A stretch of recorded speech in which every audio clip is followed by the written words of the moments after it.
On January 6, 2025, as midnight ushered in a new era, Ghana welcomed President John Mahama to power after Dr. Bawumia graciously conceded defeat in the 2024 elections. Yet, the celebrations were overshadowed by chaos. NDC supporters flooded government offices.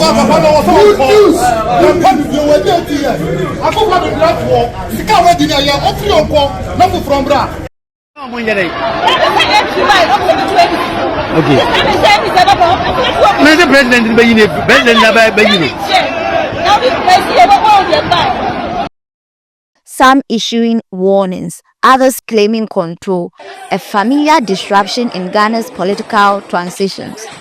Since the Fourth Republic began, Ghana has navigated 4 power handovers, each marked by tension. The Presidential Transition Act of 2012 aimed to fix this, but challenges linger.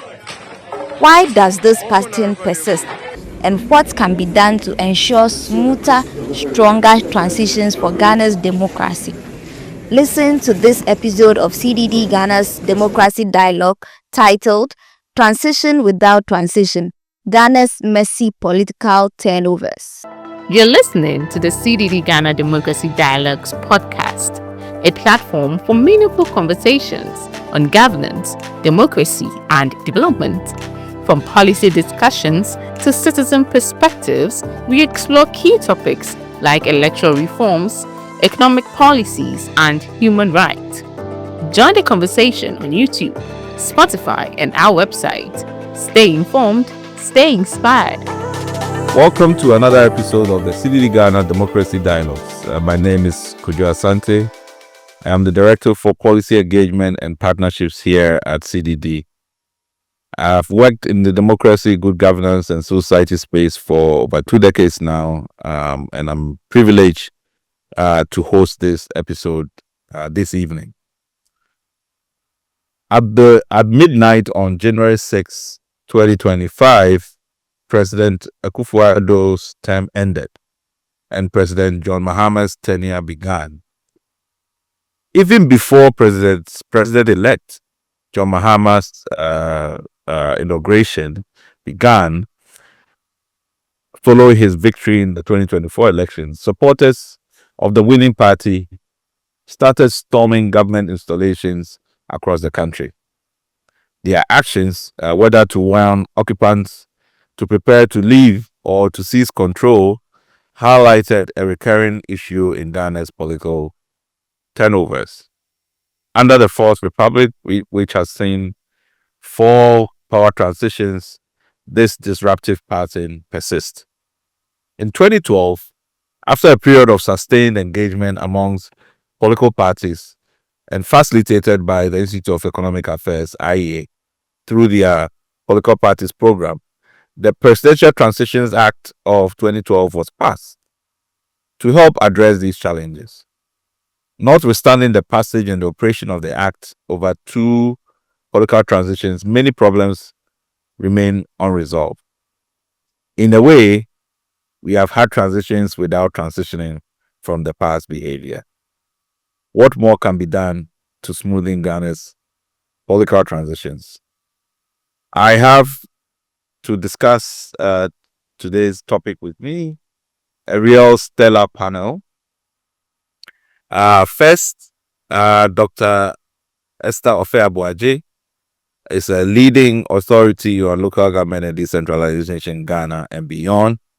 Previously served as the director of the Institute for Local Government Studies here in Ghana for over a decade. Chairs the governing boards of the Star Ghana Foundation and Integrated Social Development Center, ISODEC, and which are 2 leading social development NGOs in Ghana.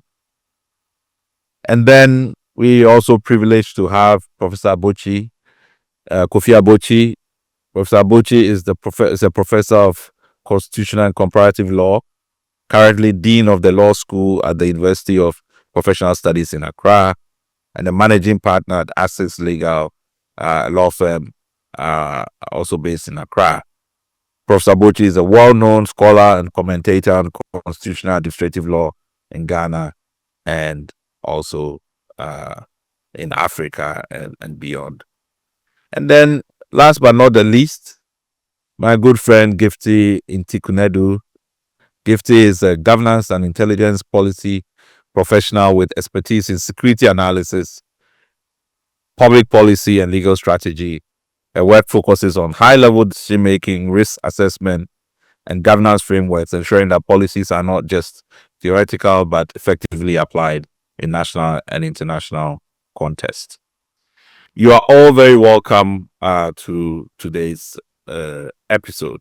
So my first question to all of you in just the brief way, I mean, what is the one thing that has worried you about the most recent political transition? The one that we just experienced or still experiencing, if I put it that way. I will start first with Dr. Fairwaje. I think the one thing that worried me about the most recent transition was the deepening political partisan distrust that manifested in the early stages of the transition. I think part of the thinking around the Presidential Transition Act was to bring about some level of smoothness or a framework for smoothness. But that we didn't count on the underbelly, we didn't count on the social, political, and cultural context within which it will be applied. And I think part of the issue has been thinking about political parties as monolithic entities that can be subjected to rational process. And we didn't count on these influences on the environment in which it was going to be implemented.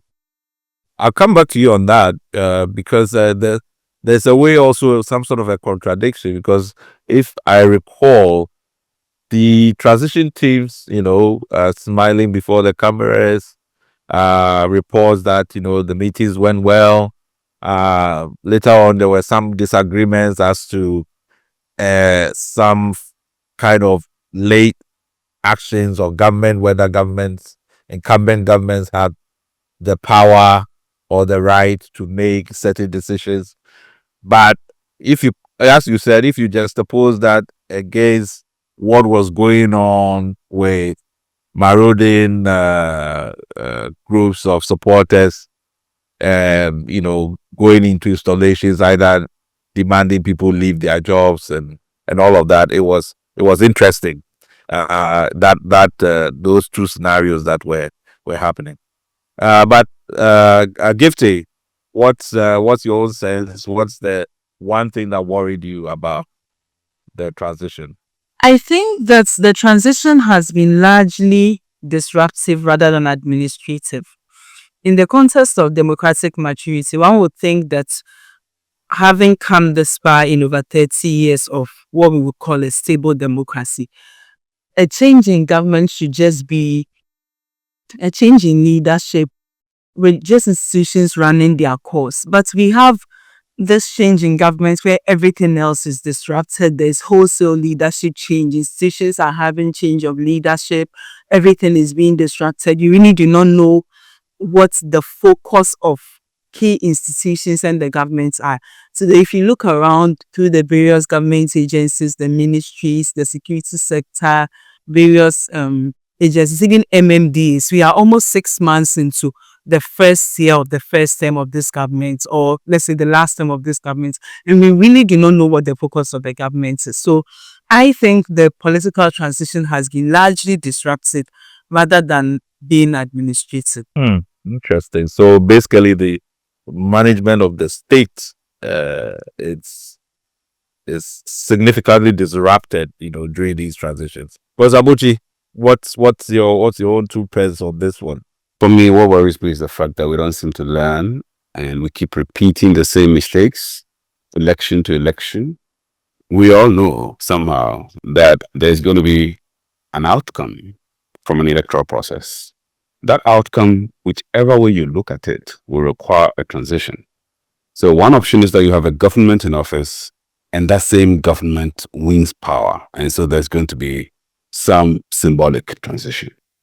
But the other option is where you have a government of the same political party transitioning, and therefore you're going to have another transition intra-party. That is still a major transition and would require appropriate transitioning. The worst case scenario is often when we have one government losing power from a certain political party and having to hand over power to another government of another political party. That is a major transition. Whichever way you look at it, all these three scenarios import transitional arrangement that will require that appropriate structures and systems to put in place and will follow a certain trend and template. Even though in 2012 we put in place a certain arrangement, it doesn't seem that we have learned anything. Not to mention the fact that the 2012 arrangement was largely imperfect in many respects. But the most important thing is, for some reason, we seem not to have just learned the basics. And we act as if we don't know that the election will come out with a consequence, for which course we must be ready for the consequence. We seem to always start preparing for transitions after the election has ended and after a candidate has been declared to have been victorious. That's when we start the transition, which is the wrong timing. We should start the transition as early as we start the electoral process. If it's January of the election year, we should do that. We never seem to do that. And for me, that's what worries me. So the uncertainty of the transition process, which then culminates in all the other outcomes, including disagreements on basic things like figures, disagreements on state assets, disagreements on how to even go about the entire transitioning, not to mention the fact that foot soldiers then, of course, charge into the wild, seizing whatever they could lay hands on. Wow. The picture that you paint is, really kind of reveal how extensive this, as Gifty say, this disruption is, over everybody's life. And as you said, the actual transition within parties, obviously doesn't tend to have the same impact like a transition between parties. But I wanted to just pick up on something that Gifty published this article in February, which is one of the reasons why she's ended up here on this episode. And it revealed an interesting aspect of the transition that I think most people ignore. But in the context of a very, very young, sort of in terms of the demographics, the context of a population that is very young, it raises a lot of issue about the future of the public service. She says, underneath the manifestos and grand speeches lies an inevitable and less glamorous reality: the mass reshuffling of public sector appointments. Over the past month, news portals, social media feeds have been flooded with updates on revocation of appointments and the simultaneous appointment of new officials to head state institutions. Down the chain, ministries are being restructured, old political appointees are packing up their offices, and a wave of new hires is expected to flood government institutions. For young professionals working in the public sector, this period is one of great uncertainty. With every transition of power comes the stark reminder that their careers are often not built on competence and performance, but on political affiliation, loyalty, and patronage. It is a season of winners and losers, where survival depends on the whims of political decision makers rather than on years of hard work and dedication. The famous Ghanaian mantra, "who you know," appears more real in these times. I thought that was,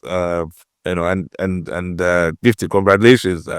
You write very well. But I think you put your finger on something that most people normally would not consider. But can you imagine all these young people in the public services, and what happens when you have a change in government and the uncertainty and the anxiety that most people might actually leave this sector, vowing never to work there again.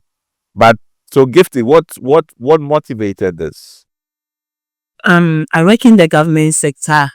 Elections are over, we go to work, and the director you have known, who is probably your sponsor, in the workplace. You know, when we talk about sponsors and mentors and all that in the career space, it's asked to go home. And having gone into an organization, you know that for somebody who is progress conscious, after 4 years, I am promoted to this level. At this age, I become a director.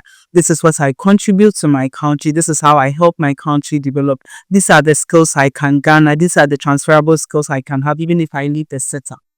Then there's a change in government, a new leadership is brought forward, and there's a complete overhaul of the organization's structure and system, such that new leaders are appointed, new units are created, and now you are in a fix. You do not even know where you fit in the organization. You do not know how the organization is being run. It looks like the new party's manifesto has to be materialized. So whichever way the organization is readjusted to suit the party's manifesto, whether it helps the country or not, they are going to go ahead with it. And now you are just in there, you don't know what you're doing. And what everyone else will tell you is that, oh, this is the period for you to hide, use the period to go to school, better yourself, so that when the party that favors you comes to power, you would have something to show for. But that does not really make sense to me, excuse me to say. Because if you're going to say in a setup for 4 years, that's to say the party is not giving another chance at power. You're going to stay in a setup for 4 years and all you do is go to work every day, oblivious of what is happening in the workplace, not knowing what to do, not knowing the direction that the organization is taking. I do not think that is first fulfilling to you as an individual and helpful to the nation you are trying to build. And oftentimes, even before I came into public service, you would hear comments about the civil service and how it is plagued, for want of a better word, with old people who are set in their ways. You come into the setup, you see some of these things, the aftermath of these political transitions, and then you realize that really, this is the reason why the young person who is tech savvy would not want to come and work in the public service. Because if you bring all of these skills, this new knowledge, and nobody is willing to work with them because they prefer political loyalists and people who will succumb to their political machinations, you're better off finding a private organization to work with where you feel your contributions are better accepted. This is the reason why even a lot of young people, apart from not wanting to work in the civil service or the public service, are leaving the country. But if at the end of the day I come and work in a setup and after 4 years I do not know my left from my right, I do not know whether I'm rising or falling, I'll rather find myself in a space where I know that this is how I go, this is how I measure success, this is how I measure fulfillment. So I think for young people, everybody grows up, you come out of school, you want success, you want fulfillment, you want the career, the family life, all of it put together. So if there's anything that you see as a threat to these goals you have set for yourself, there's no way you're going to stay in such a system. So for me, being a victim of the political transition, it sets me into thinking about the future of my career, thinking about the future of my life, even how conducive the Ghanaian environments will be to my growth, first as an individual and then as a patriotic citizen of the country. Right. Thank you, Gifty. Rosabuchi, so I mean, like I picked up on Gifty's experience, because when you read the Transition Act, the fact that it's even called a Presidential Transition Act itself, for me, shows its limitations.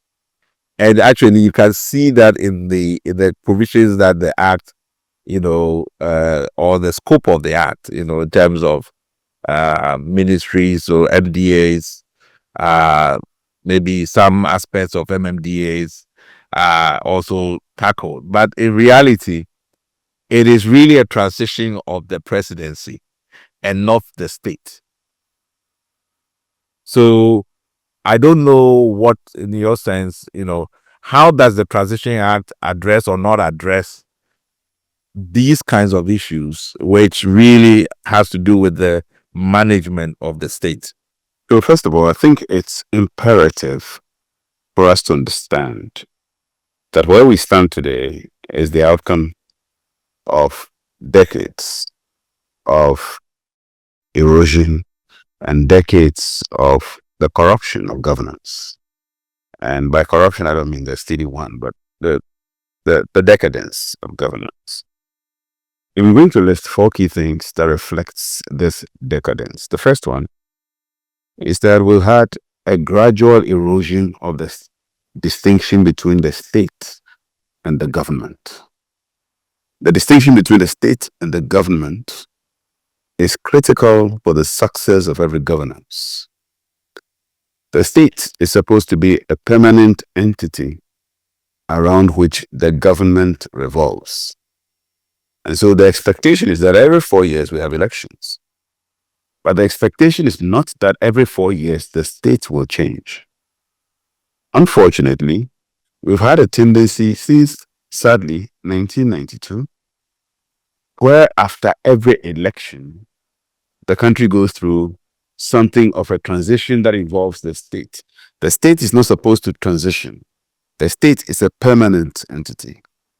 We inherited this from the British colonial administration, where the public and civil service is supposed to have the element of permanence. And then government revolves around that through elections or whichever format of changes that we adopt. And so that erosion of the distinction between the state and the government is fundamentally the reason why we stand where we stand. And it's directly attributable to how we have handled elections since 1992, where, and this leads me to the second point being where there's a polarized political space. So our political space is so polarized to a point where there's a perception of ownership of not only the government, but also the state. It is the reason why when elections are over, electoral winners or actors tend not to see themselves as people who are in government per se. And if you look under the Constitution, Article 295, government is defined as the executive government, the executive arm of states. But what we have had is a situation in which electoral winners by parties after every election see themselves as the new inheritors of the reins, not only of government, but of the very reins and remnants of the state itself. That perception has therefore fed into the mindset of ownership, that state assets are there for the taking.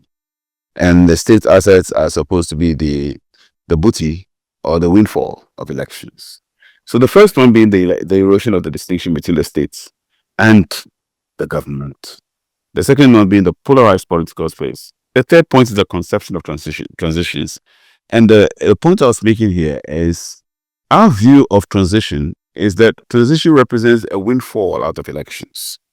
So we go to elections typically thinking that it's made up of losers and winners across the spectrum and the breadth of society and everything else there is in between. And so for us, once elections are over, whoever won the election must enjoy the windfall and the benefit of elections. And enjoying the benefits of the transitional phase is an important element for that benefit, whatever it is that people gained at the polls. And so the conception of transition is a transition one mediated in favor of people who see power as having a near to their advantage upon elections, and everybody else has lost everything there is. Taking over positions, taking over resources, taking over whatever gains they think government can give. For them, that is an important outcome of elections, and therefore transition becomes a major medium. The last point is the issue of the commodity of transitions and commoditization of power. We have got to a point where we see power as an economic instrument, and therefore our conception of power is that power must invariably almost always yield economic dividends.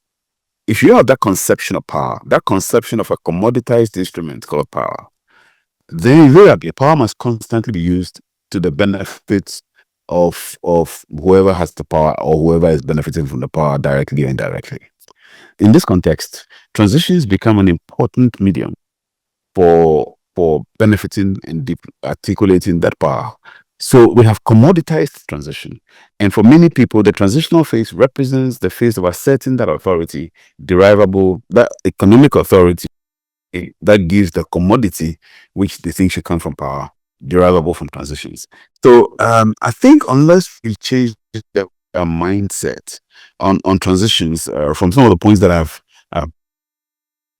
political space, the erosion of the distinction between the state and government, the conception of transitions, and the final one being the commoditization of transitions. Unless we have complete transformation of mindset and a transformation of ways of doing things, I'm afraid we are going to go in circles because, like I said, this is not a new conversation. It's been around for so long. Somehow we talk about it, but we just never change. One of the things that I noticed, Dr. Felwaje, was the presidential order that all MMDCs, all chief executives of MMDCs, basically, terminating their the appointment, right, and being asked to hand over administration of local government to coordinating directors.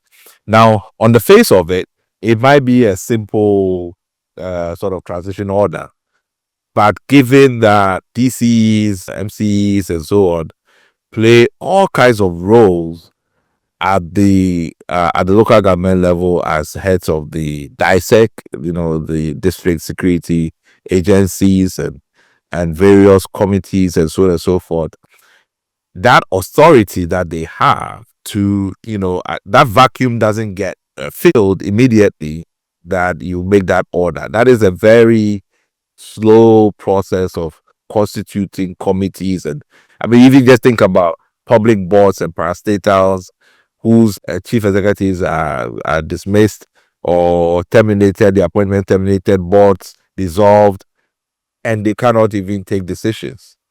That is really the state that we are talking about. And I wonder, how do you resolve that through a framework, a legislative framework, or some policy or administrative framework? Right. And I think that the first idea is that these appointees, the chief executives and so on, especially the district chief executives, occupy their positions at the pleasure of the president. He appointed, and the person who appointed to can also decide to take away your position or take away that appointment. Now, the understanding is this, that the president of the republic appoints you, not a person. So it's an office that appoints you. So they can use the argument to say that the president of the republic who appointed doesn't need your services anymore. And so legally, you've been served this notice and you can go. Secondly, the chief executives know whose power or whose authority or at whose pleasure they serve. So that psychologically, even when there are intra-party changes, they know they come in to serve a term of 4 years or with a particular president. It is not automatic, even if their party remains in power, that they are going to be reappointed to that position. So that psychologically there is all of that in place. However, looking at the work or the roles that chief executives are given in order to hold the local government environment or the local governance context together. I mean, they serve on DISECs, they chair various social service committees and, education oversight, the various social protection initiatives, and so on. It's important that we don't create a situation where there is a vacuum. Now, that is also an arena, or particularly the chief executives, is an arena where we see this kind of jostling and transition play out. And then the jostling and contestation and seeking of rewards for their contribution to the party victory is not even an inter-party one. It's intra-party. Who has the influence? Whose connections count the most? Who can bring what to the party? And who deserves what? Which is where we see even those who fail to make the cut as MPs being appointed as chief executive so that it becomes a reward for their services. So it is not a process that can hasten. However, it also has implications for local governments, which is what makes the idea of electing chief executives whose path to power is not dependent on a president even more attractive. So that even if there are changes, terms of office, at least their contracts can hold. Speaking of which, a number of chief executives of public boards have also gone the way of, or they've been made to go away based on the idea that a president appointed, and therefore that president can get rid of you. So what is the role of the boards of these public enterprises and the roles and the parts they play and all of it, how it plays to the Public Services Commission? So that in looking at transitions, we have to look at all of these nuances, you see, because if you leave organizations without substantive players, who can take long-term decisions and commitments, what you are essentially doing to the public service is that you are truncating or you are limiting their effectiveness and compromising what they are able to achieve. You see, so I sit back and I think about essentially all public boards are dissolved or were dissolved. And so there is nobody there appointing or confirming the appointment for chief executive. So that all of these people have been appointed in acting positions, awaiting the constitution of their boards, who will engage the Public Services Commission to ratify their appointment. Because without the Public Services Commission's recommendations to the boards, who will then signify or notify the president, these people don't have letters that can in future be actionable or to be able to get their benefits or whatever it is by law. So in all of this, we create a mega confusion because we haven't looked at the permutations, the nuances, the implications across the board. Now, just a very quick comment on the young people who would be affected by this. Sometimes, you see, the dislocation that case for me could largely be the impact on their mentoring, their guidance, and their development. The systems on paper largely remain, the divisions, the directorates, and so on and so forth. But what was scary for me in the last transition was the loads of young people, young teachers, young nurses who were told that, well, we weren't provided for, so your appointment letters were a scam. That broke my heart.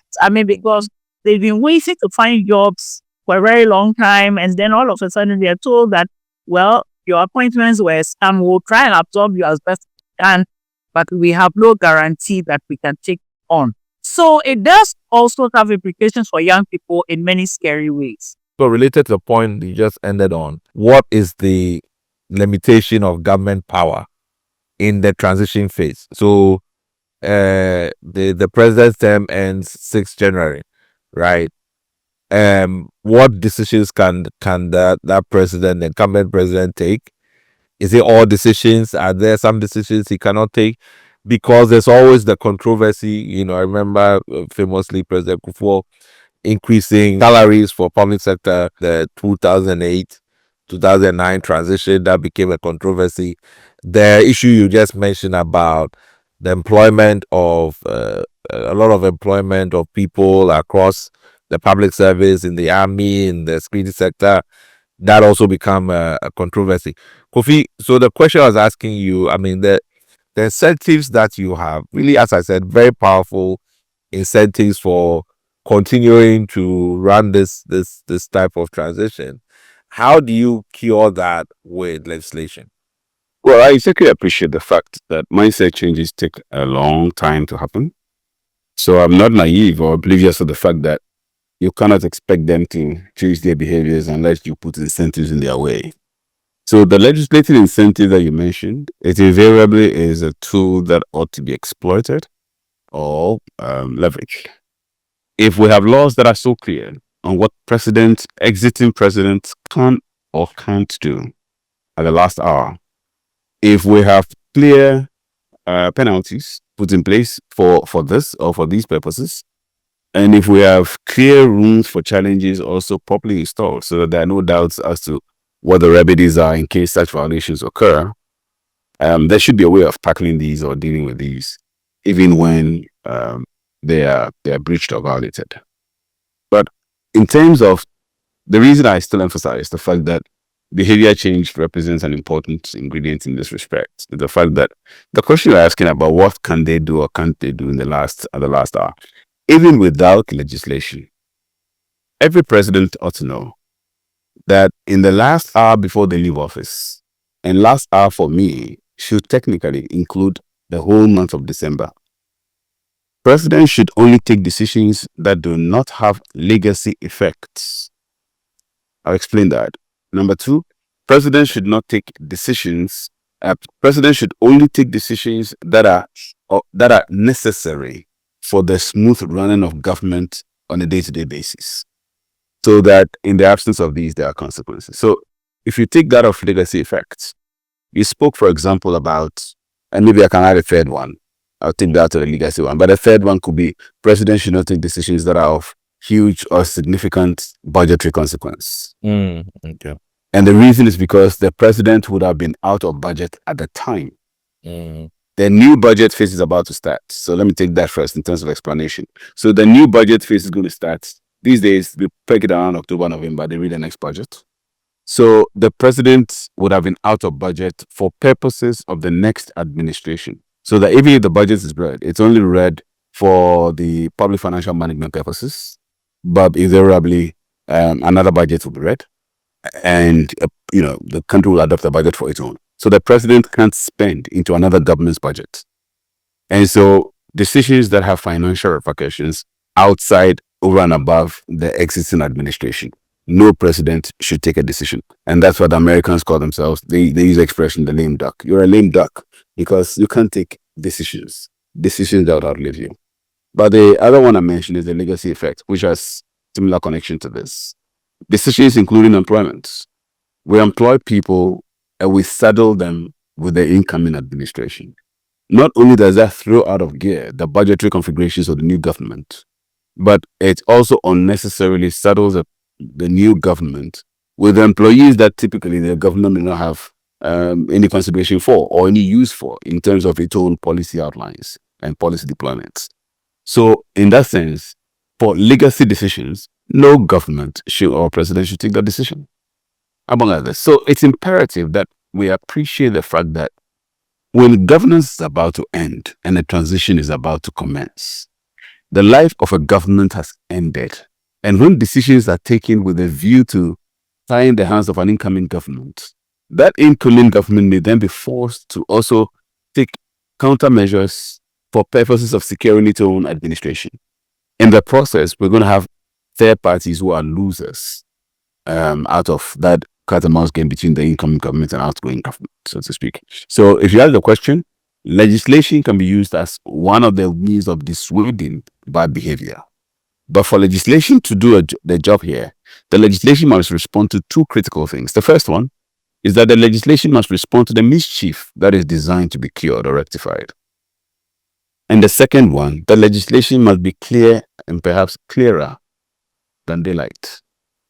In terms of mischief, I think the 2012 legislation, they broadly failed in some respects. Because one of the mischief that was intended to be rectified was the whole idea of people essentially taking the transition into their hands to do whatever it is they want. And that process, although it cured some mischiefs, actually also resulted in creating a new mischief, which had been there before the legislation, by the way, but which then got legislative backing by way of how the legislation ended up coming out in the first place. In terms of clarity, you can't avoid ambiguity. The slightest ambiguity will be exploited. Because the thing about incoming governments is that they're interested in expanding the scope of their power. They're interested in taking on as much as they can take on so that the authority of the president is expanded and enhanced. And the least you can do is to clarify it to such an extent that taking advantage of the scoping of the legislation and the construction of the words thereof will be next to impossible. And so it has to be clear. It has to be clear, and therefore what it means is that we can't do lazy drafting, Lazy drafting in the sense that we can't, brevity here cannot be the soul of weight.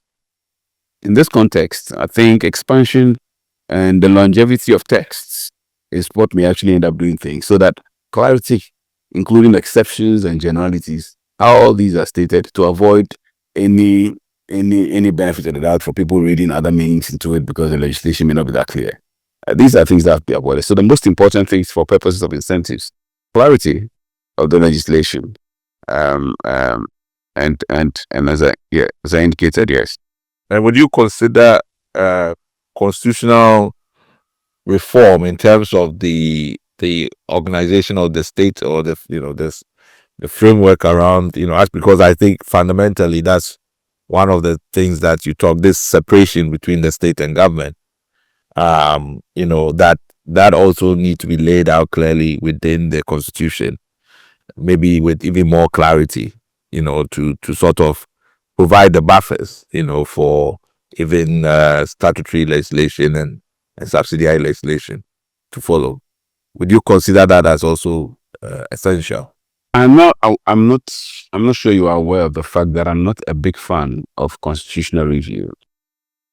And the reason I'm not is because one thing we fail to realize, that constitution review actually tend to entrench things that you would otherwise would wish could be reviewed, but you can't easily review them because the constitution contains entrenched clauses. And even if it doesn't contain entrenched clauses, Parliament doesn't want to touch the constitution every time. So you put in things there, be ready that you are not going to touch them for at least another 30 years.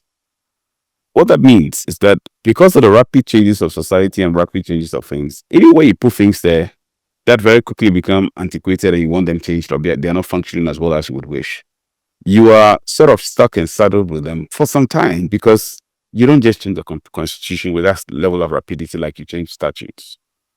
Yet, in terms of effectiveness, constitutional provisions have the same bite and effectiveness as regular statutes.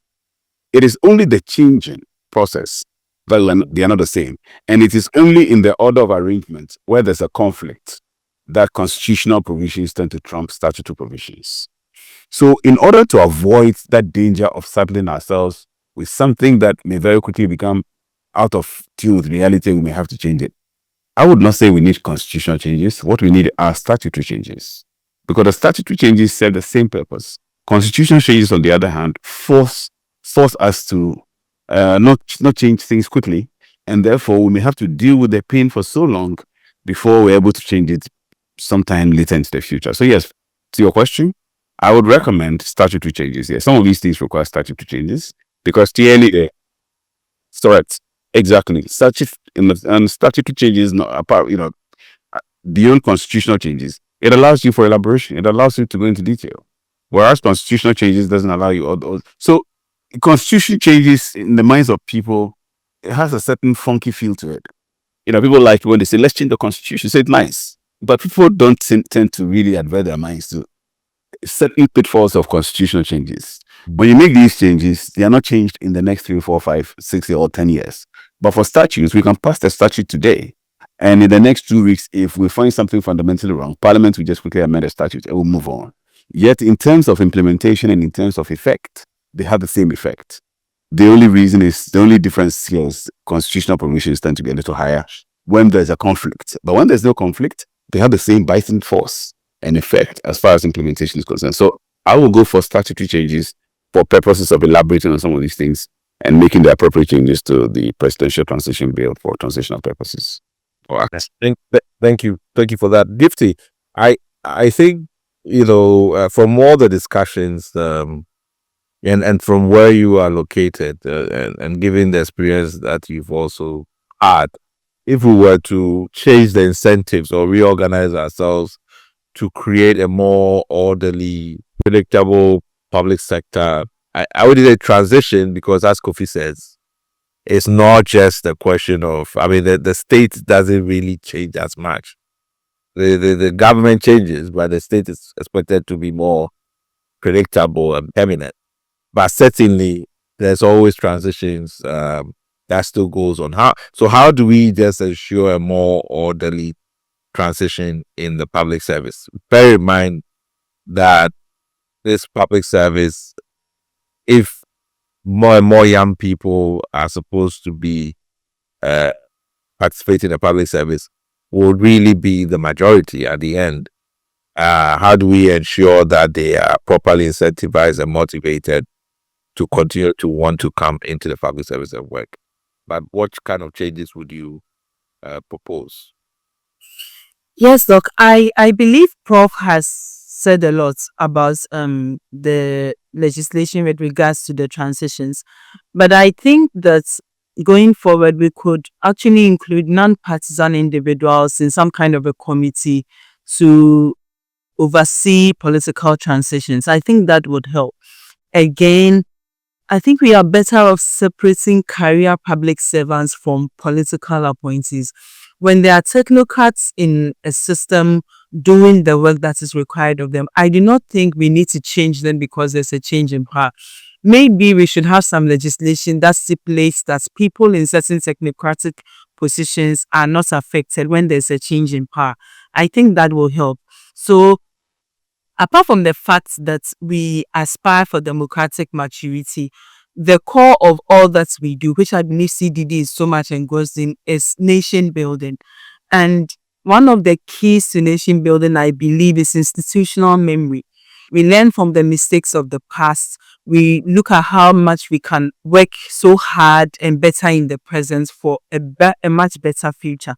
So if at the end of the day, directors are being moved out, maybe key staff who are not so okay with the system are moving out, what are we banking on? The institutions we have built over the past 30 years of consolidated democracy, what are we learning from these institutions? If a new minister is going to come in who is going to sack all the directors, we're going to have new directors, some of whom may not be central to the system and the work that has gone on over the years. How do we trace the work that has been done?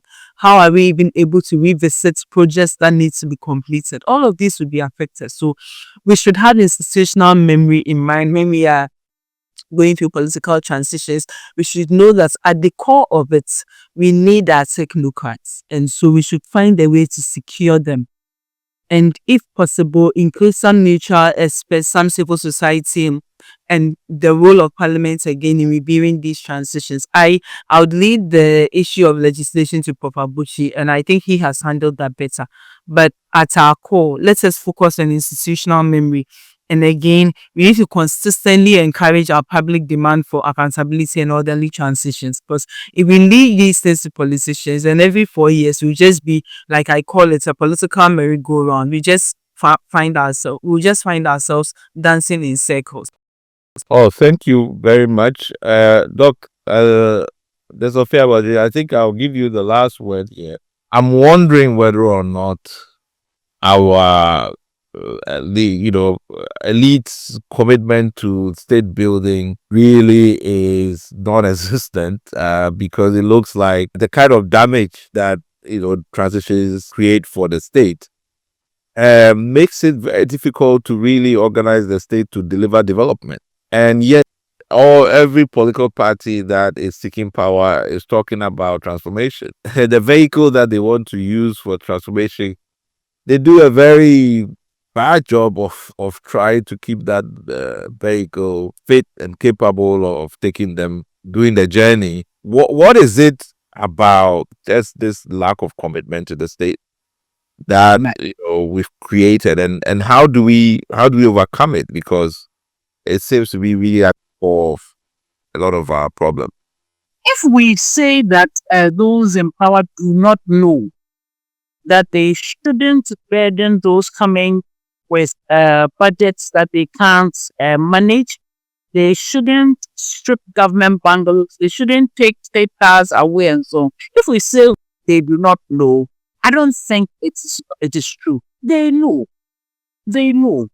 And you see, the issue is that like Doctor, Prof have said, we don't seem to learn from the past, and we don't seem to have the scaling wherewithal to withstand pressures from family, from society, from friends, from doing some of these unconscionable things. Again, I think that every president, every public servant should be in a state of readiness, about being able to provide documentation and other support for the state of public assets and so on. That if we have our monitoring processes, our record keeping processes well, like you are preparing for an audit, in every time you are in a state of preparedness, this should not be a problem at the end of it all. But the question comes about the check and balances. Who is going to ensure that these things have been done? I mean, administrators general have complained about the lack of cooperation from political actors and, resources for their work and so on and so forth. These handing over notes and reports are prepared by civil servants and public servants and so on, who have a responsibility for managing, reporting, and accounting for state assets. So that oversight has to be strengthened. And then reflect on this discussion, I was asking myself that who oversees administrators general's work? They report to Parliament and oversight bodies. Is Parliament a fair arbitrator in the heat of, an election victory? If you have a politically polarized Parliament, is it going to be fair and helpful? And what a critical politician has told me that, look, you don't hand over a machete to your enemy to deal with. So they are not about to, expose themselves to messy situations. All of this is very, very human. And we need to step up the accountability side. We need to step up the command side. We need to ask critical questions. For instance, if we can, we should have an honest discussion about the transition process. Not only the Transition Act and its weaknesses, but what has happened and what as a nation we have to say for ourselves for the state of affairs. Who should call people's excesses to order? Who should, what should be done in these episodes? We need an honest discussion if they're going to put forward in that direction. Again, people who are elected to should have some pride. Why you strip public battle? Why that kind of thing? We need to inculcate in ourselves that sense of dignity, that sense of obligation to our nation to do the right thing. One thing that bothers me is the level and deepening of political polarization and tension. I'm not sure how we're going to be resolving this because it has spread itself to some very unlikely platforms, like on religious platforms. In some churches, the rhetoric that preceded the election was quite frightening. So that we need to be able to separate all of us. Legislation can only do so much. But if we can go through the motions of having, say, a proper national human resource plan, which looks at projections and putting people in the right places, in the right numbers at the right times. And, we have the strong oversight processes to oversee these resources of the state. Perhaps that can be a beginning. And in their efforts to demonstrate their commitment to accountability, probity, and fairness and good governance, maybe our elders and our peers, our elites, will also be compelled to respond to the demand for accountability. Thank you very much, Dr. Addo. Thank you very much. Well, that brings to an end this episode. Really grateful to Dr. Esther Addo, Miss Gifty Intikunedu, Professor Akufo-Addo. What is clear is that work is cut out for us when it comes to addressing the problem of political transitions. I think the extent of the disruptions that occur during political turnovers is not just around the presidency, which it appears the Presidential Transition Act tries to address, and even that not successfully overall. There is much more in terms of the state, the bureaucracy, local government, even the social setting within which the political transitions take place. And what has emerged is that, we need to be much clearer in terms of what we want to separate, in terms of what we think are part of the political transitions and what should not be part of the political transitions, so that we can protect the state and the permanency of the state and the capacity of the state, to endure even as we have changes in government. So thank you again, and see you next time. Thank you for listening to the CDD-Ghana Democracy Dialogues podcast. Stay engaged, stay informed, and be part of the conversation on governance, democracy, and development. Don't forget to follow us on YouTube, Spotify, and visit our website for more insightful discussions.